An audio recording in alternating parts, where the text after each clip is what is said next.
And there before me was a great multitude that no one could count, from every nation, tribe, people, and language, standing before the throne and before the Lamb. They were wearing white robes and were holding palm branches in their hands.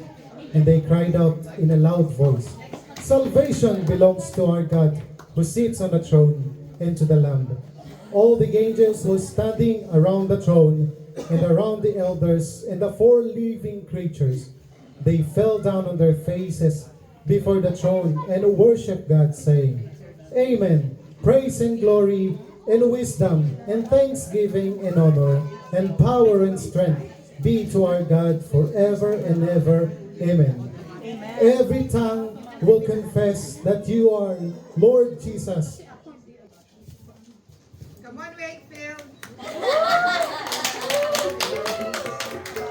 Come on, Frankie.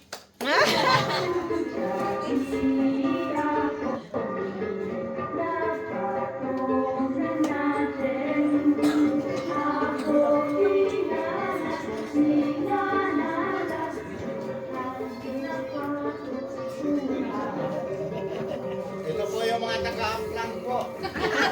Sige,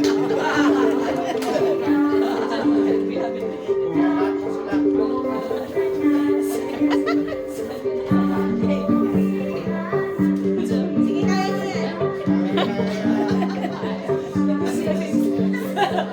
Nag-counting.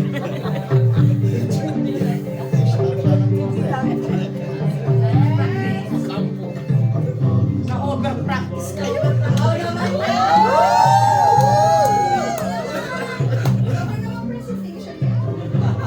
Maraming effort yan.